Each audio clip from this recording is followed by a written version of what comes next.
Helo, ni a haf dwi a dwi'n cychwyn ar y mlwyddyn fel llywydd yr urdd a chadeirydd bwrs yr ifanc. Dwi'n reiddiol yn dod o Llanrug ond bellach yn astudio ac yn byw ym Mangor.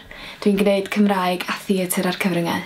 Yn mamser hydd, dwi'n gyrwyddoli efo'r urdd, gwacha Netflix, gweu, dwi'n aelod o 2 gôr sef Cor Ieuenctid Môn a Cor Aelwyd JMJ a dwi hefyd yn un o bobl ifanc sy'n gweithio efo cwmni'r Franwen ar prosiect Brain. Mae'r cyfle i fod yn lywydd a cadeirydd yn fraint anfarth i fi achos dwi wrth y modd yn gweithio efo'r urdd ac yn gweithio efo pobl ifanc rhywun yr un fath o fi jyst o ledled Cymru i gyd. Dwi'n mwynhau sgwrsio yn ofnadwy, swn i'n dweud na siarad ydy un o'n rhif hobbies fi.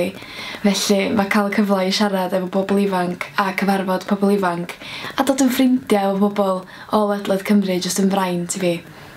Doeddwn i ddim wedi gwneud llawer efo'r urdd nes tua 3 mlynedd yn ôl pam ges i y cyfle i fynd ar benwythnos o swogio i Lanllyn efo urdd yr yrru. O hyn nes i ffeindio allan am bethau fel trip Patagonia a nes i benderfynu fod fi wir eisiau mynd ar y trip.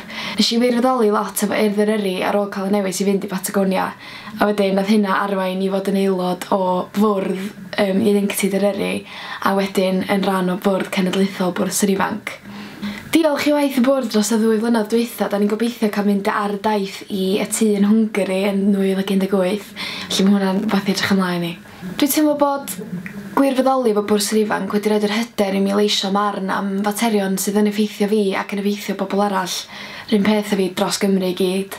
Dwi'n teimlo bod gen i fi'r hyder i leisio marn a'r hyder i godi llaw a dweud dwi'n credu bod hyn yn iawn a dwi'n credu dylen ni newid o.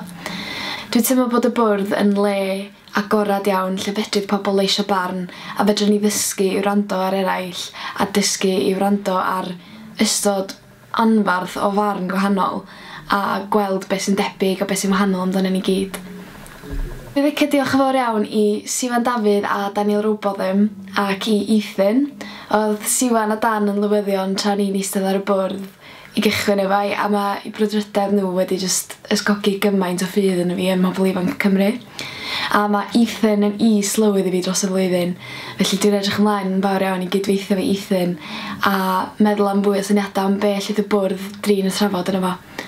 Os ydych chi neu rhywun ydych chi'n nabod yn licio bod yn aelod o bwrdd yr ifanc, yr unig beth sy'n rhaid chi wneud ydy cysylltu efo swyddog datblygu eich ardal chi a na nhw rhaid chi mewn cysylltiad efo ni. Mae gyfle gwych, mae o yn sgwrs, mae o yn storis, mae o'n hollol anffurfiol ac eto da ni yn cael canlyniadau. Diolch yn fawr.